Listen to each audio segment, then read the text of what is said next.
My parents spent years glorifying my deadbeat brother and trashing my career. Now they begged. But what I did next flipped the script they wrote for me. I, a 32-year-old male, have been working my butt off as a landscaper since I was 19.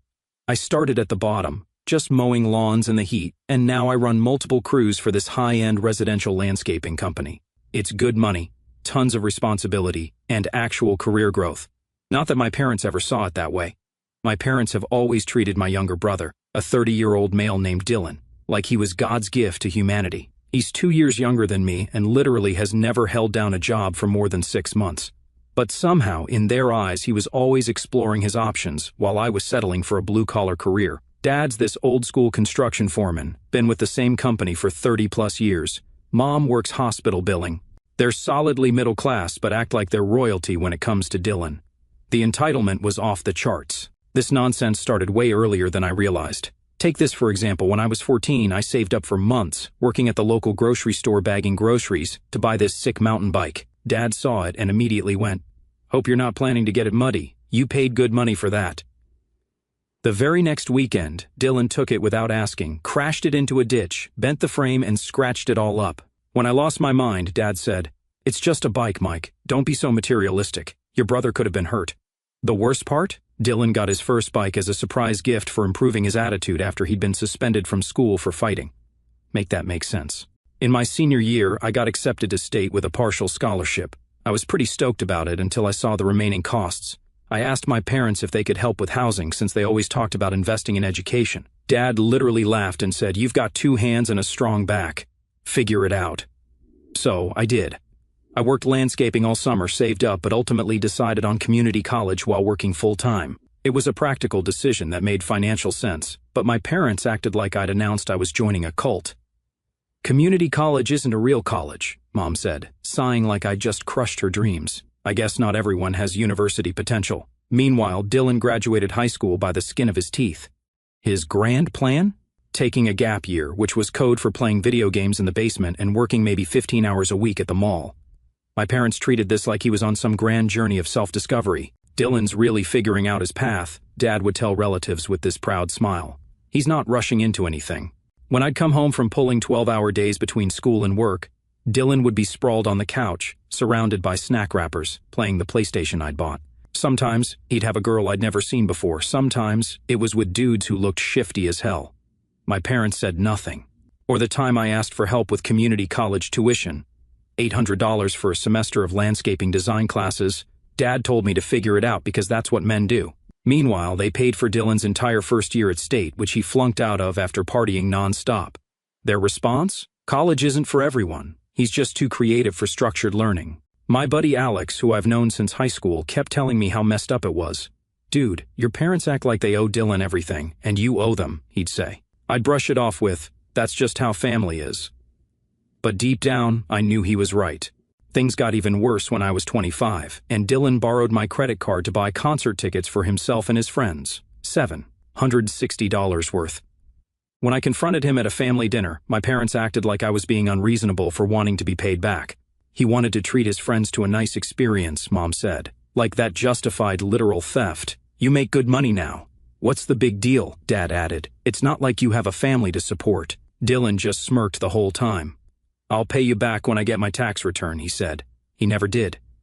What they didn't know was that I was saving for a certification program that would bump me up to supervisor level at work. That $760 meant delaying my career advancement by almost 6 months.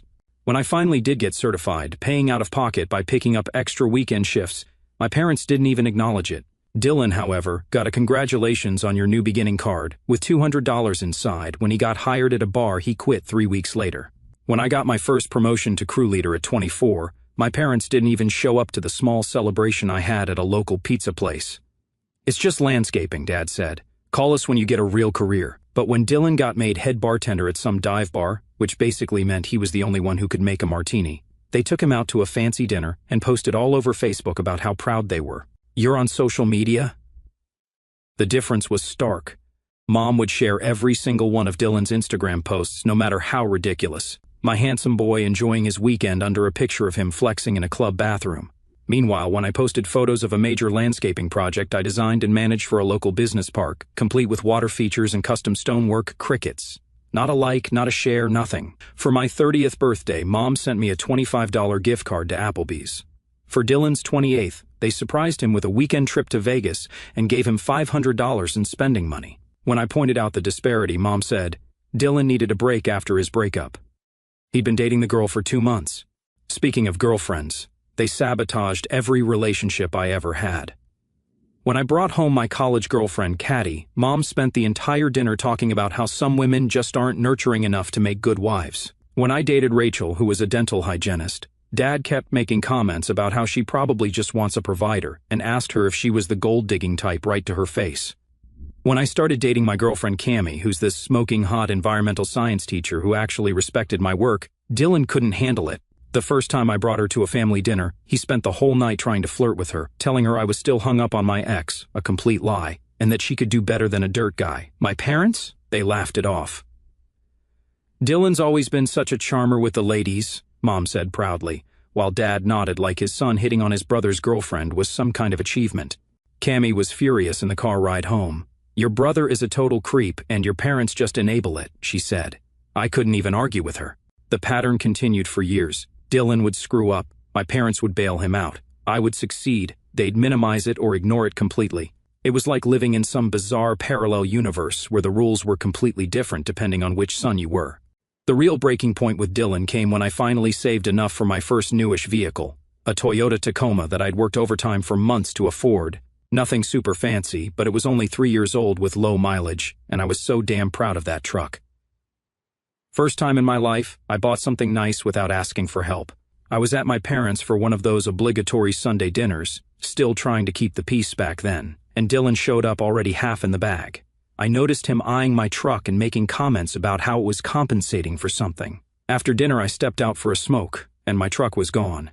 My keys weren't by the door anymore. 2 hours of calling and texting Dylan with no response. I'm about ready to report it stolen when this jerk pulls up with music blasting, empty energy drink cans rolling around inside, a huge scratch down the side, and a dented bumper. Borrowed your ride to pick up Stacy, he slurred, throwing my keys at me. She wanted to see if the back seat was as roomy as it looks. Then he just laughed and staggered inside like it was nothing. Here's what they didn't see. I had just spent the previous weekend detailing that truck myself, washed it, waxed it, detailed the interior, even got on my hands and knees to scrub the floor mats. Not because I'm obsessive, but because it represented everything I'd worked for. And now it had a 3-foot scratch down the driver's side and smelled like cheap perfume. I followed him in, absolutely fuming, and confronted him in front of my parents. Their reaction? Dad goes, "Don't be so dramatic, Mike, it's just a scratch." Mom chimes in with, "Family shares things. I'm sure Dylan will help pay for the repairs, won't you, Dylan?" Dylan just flopped on the couch, changed the channel, and said, "It's already got scratches. Probably trying to scam me to pay for your crappy driving. Besides, what's the big deal? It's just a truck. Not like you've got anything better to spend money on." I lost it. He took my truck without permission. That's theft. He damaged it while driving impaired. That's a crime, and you're both sitting here defending him. Dad stood up, getting in my face. "Don't you dare use that tone in my house. Dylan made a mistake. You need to calm down." "A mistake?" I shot back. "He stole my truck, he damaged my property, and you're acting like I'm the problem." Mom started crying, her go-to move whenever she was losing an argument. "Why are you always so hard on your brother? He's going through a tough time right now." "He's always going through a tough time," I said, "and I'm always expected to just deal with it." Dylan, still sprawled on the couch, just smirked. "Not my fault you're so uptight, bro. It's just a truck. Chill." That was it. I was done. I turned to Dylan and said, "You have 30 days to pay for the damages, or I'm filing a police report for theft and property damage." Dad exploded. "You will not file a police report against your brother. That is not how this family handles things." "Then how does this family handle things, Dad?" I asked. "Because from where I'm standing, Dylan gets away with literal crimes while I get lectured for being upset about it." I walked out, and that night, I blocked Dylan's number. I told my parents I was done with him until he paid for the damages and apologized. Their response? "You've always been too sensitive. Dylan's going through a rough patch right now." Mom and Dad spent the next few months trying to make me apologize to him. Dad would call with nonsense like, "Your mother's upset about this family rift you've created." Mom would text me pictures of Dylan at family events with captions like "someone's missing," or "if only everyone was here." Not once did they actually hold him accountable. Not once did they acknowledge that he was in the wrong. It was always about how I needed to be the bigger person and let it go for the sake of family harmony. The promotion that changed everything came about 6 months after the truck incident. I'd been busting my butt, taking on extra projects, coming in early, staying late. My boss, Kyle, noticed and bumped me up to head manager for all North County projects. Company truck, full benefits, salary bump, the works. First time in my life I felt like my hard work was actually being recognized. I decided to celebrate at this brew pub downtown, reserved the back patio, ordered food, even hired this local musician to play. I invited my parents but made it crystal clear Dylan wasn't welcome. Mom tried guilting me. He's still your brother, and family should stick together. Dad was more direct. You need to grow up and get over this childish grudge. It's embarrassing for everyone. When I stood firm, Dad hit me with, "Fine, but don't expect us to choose sides in this little tantrum of yours."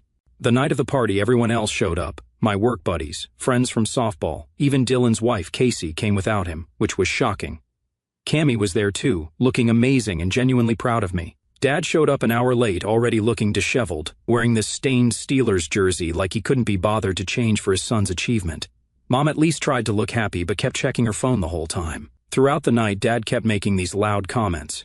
Shame not everyone could be here to celebrate, and some people think landscaping management is a big deal, I guess. Every time Kyle or one of my coworkers would congratulate me, Dad would jump in with something about how Dylan could have been a landscape architect if he wanted.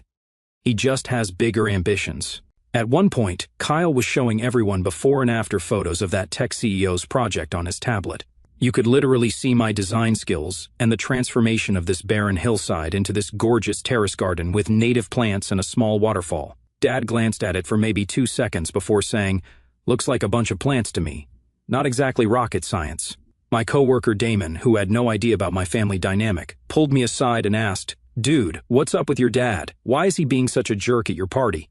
I just shrugged and said, "That's just him. Don't worry about it." But inside, I was fuming. Then Kyle made this really nice toast about how I'd earned the promotion through consistent hard work, reliability, and exceptional client management skills. He mentioned how clients specifically requested me for their projects, and how the company was lucky to have me. That's when Dad stood up, interrupting Kyle mid-sentence, and announced to the whole patio, "Must be nice getting promotions for just showing up and pushing a lawnmower. Not like you're out there building actual structures like real men. Your brother would have run circles around this landscaping stuff if he wanted to, but he's always aimed higher. Shame you couldn't even invite your own blood to your little party. Some son you turned out to be." The whole place went dead silent. Kyle's jaw literally dropped. Cammy squeezed my hand so hard it hurt, and I just snapped, not by yelling but by finally being completely done. I raised my glass, smiled real calm, and said, "Awesome. Then Dylan can start paying your mortgage too. I'm sure all those bartending shifts will cover it when he's not busy stealing cars. Or maybe he can sell some of those actual structures you think are so impressive." Dad's face went purple. "How dare you talk to me like that after everything we've done for you?" I laughed right in his face. "Everything you've done for me? Name one thing, Dad. One actual thing you've done for me that you didn't make me pay back with interest." Mom tried to jump in with, "Mike, please, not here. We're your parents." "No," I cut her off. "You're Dylan's parents. I'm just the ATM you use when he burns through his allowance." I set down my glass, thanked everyone else for coming, and walked out. Cammy followed me, but I told her I needed some space. I got in my truck and drove to this overlook outside town, sat there for hours thinking about all the nonsense I'd put up with. What made it worse was realizing that I wasn't even angry anymore. I was just done, completely empty, like someone had flipped a switch inside me, and all my feelings about my family had just disappeared. That night, I decided I was done being the family punching bag. I called my buddy Alex, who works at the bank where my parents have their accounts. Not exactly legal, but he owed me big time after I covered for him when he got into some serious trouble. "Hey, need you to check something for me," I told him. "Want to know exactly how much my parents are helping Dylan financially." What Alex found the next day was way worse than I expected. My parents weren't just helping Dylan, they were financially ruined by him. The next day, Alex texts me, "Dude, it's way worse than you think. They've been paying his entire rent, $1,850 per month, his car payment, $430 per month, his credit card, minimums, about $600 per month, and their CO signers on a personal loan he took out 3 months ago for $25,000. They're also paying the minimums on that too. Their accounts are getting drained every month." That was all I needed to hear. I had access to my parents' email from when I set up their computer years ago.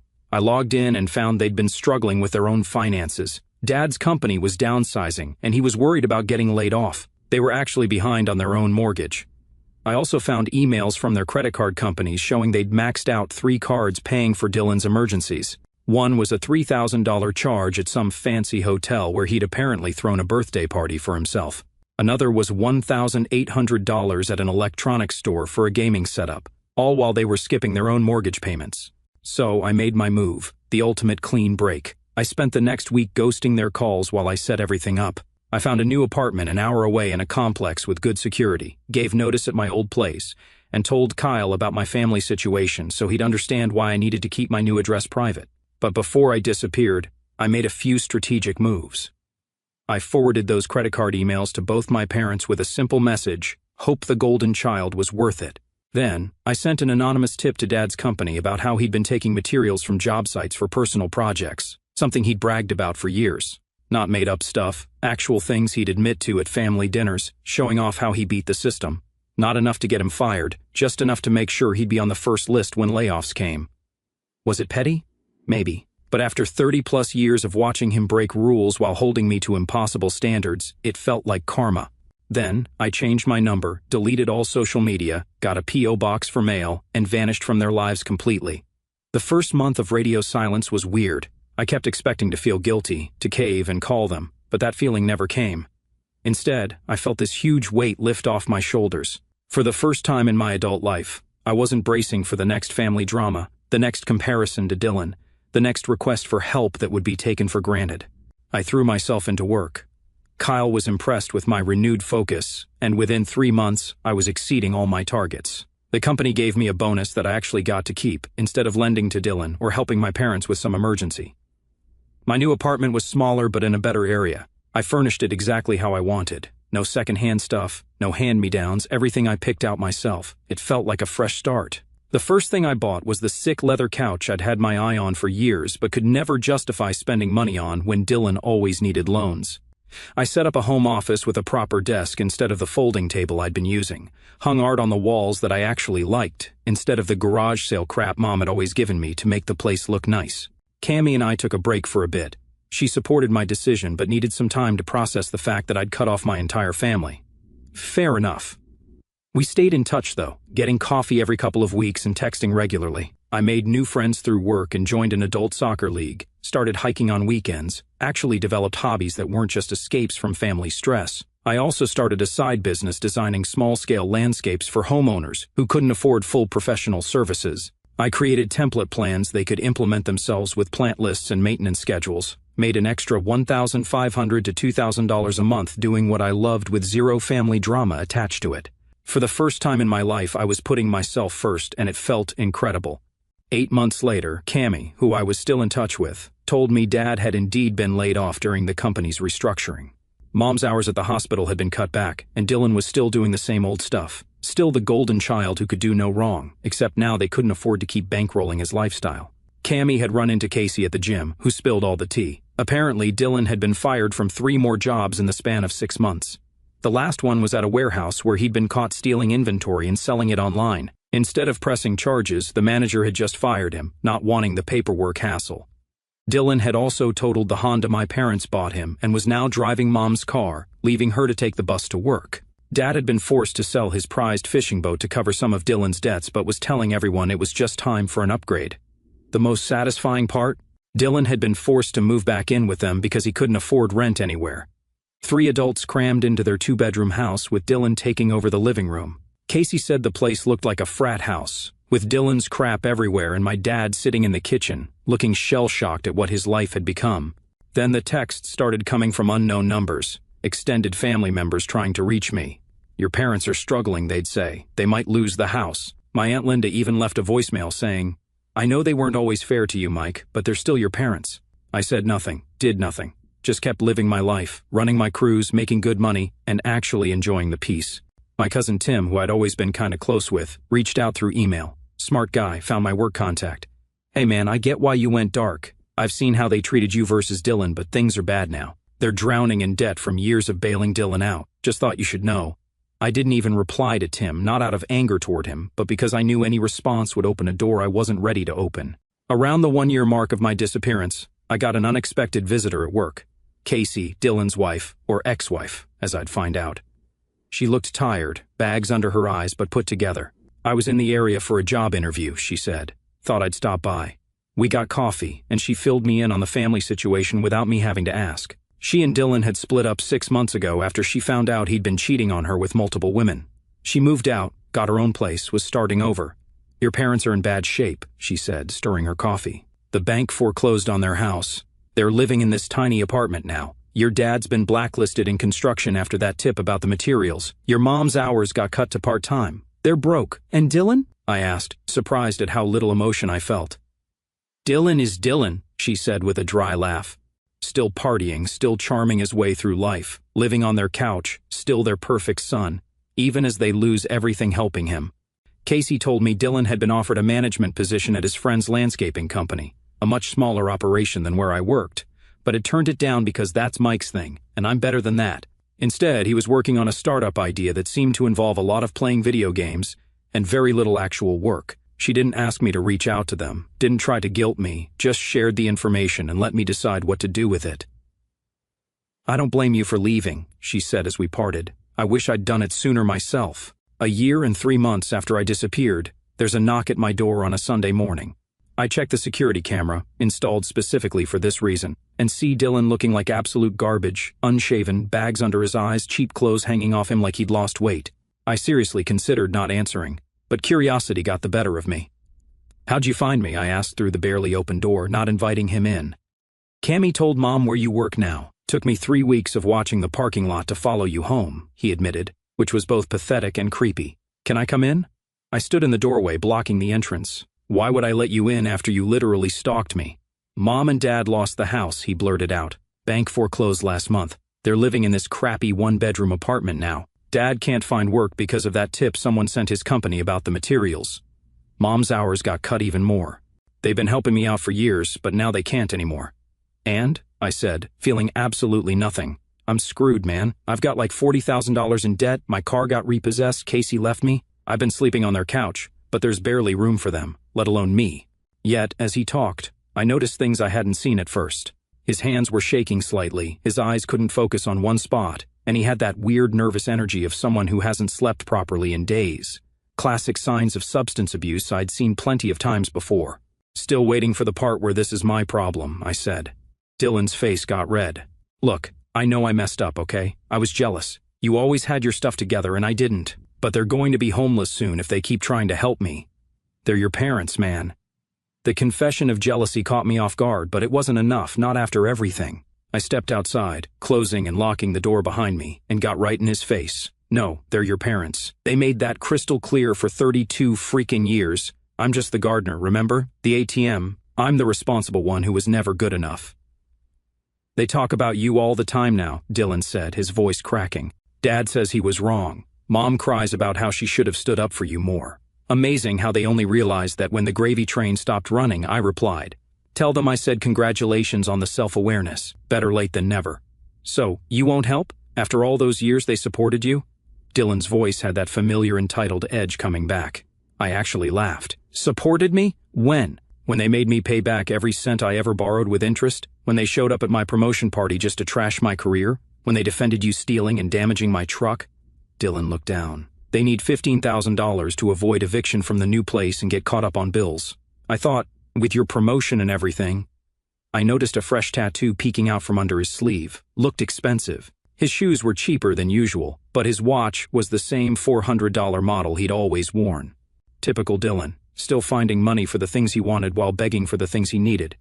Get off my property before I call the cops, I said calmly, and don't come back. Ever. As he walked away, shoulders slumped into feet. Part of me wondered if I should feel something, pity, satisfaction, anything. But there was just this peaceful emptiness, like finally setting down a heavy weight I'd been carrying my entire life. 2 weeks later, I got an email from Mom to my work address. Subject line, "We're sorry." The email was long, pages of explaining how they'd realized too late how unfairly they'd treated me, how watching Dylan spiral without their financial support had opened their eyes to how they'd enabled him, how Dad had been diagnosed with depression after losing his job, how they were about to be evicted with nowhere to go. The email was peppered with convenient new realizations, how they'd always admired my work ethic but didn't know how to show it, how they'd been blinded by Dylan's charm, how they now understood that their different parenting styles had actually been harmful double standards. There were lines that might have moved me once. We realize now that we took your strength for granted while coddling Dylan's weakness, and your father can't sleep at night, thinking about how he dismissed your career when you've created such a successful life for yourself. At the end, there was a direct ask. We need $15,000 to keep our apartment and get back on our feet. We know we have no right to ask, but we have nowhere else to turn. Dylan told us about your new place. It sounds like you're doing well. Please, Mike, we're still your parents. And here's the thing, I was doing well. The promotion had nearly doubled my salary. I had a solid emergency fund, investments starting to grow. I could have written a check without it hurting me much, but I remembered all those years of being treated like I didn't matter, of watching them bail Dylan out over and over while I struggled on my own. I remembered Dad's face at my promotion party, the disgust in his voice when he talked about my career. So I sent them a formal letter through a lawyer. I am prepared to provide financial assistance under the following non-negotiable conditions. 1. I will pay $15,000 directly to your landlord and creditors, not to you personally. 2. You will both sign a formal loan agreement with 8% interest, the same terms Dad gave me for my truck repair loan, with payments to begin in 6 months. 3. Dylan will check into a 90-day rehabilitation program for his substance issues, with proof of completion required. 4. You will both attend 6 sessions of financial counseling, with proof of completion required. 5. You will sign a legal agreement stating you will not contact me outside of loan repayment matters for a period of no less than 2 years. These terms are final and not open to negotiation. Mom called my lawyer crying, begging him to get me to just help family without all these cold conditions. Dad left a voicemail on the law office phone saying, "Real men don't treat their parents like business clients." I didn't respond to either, just waited.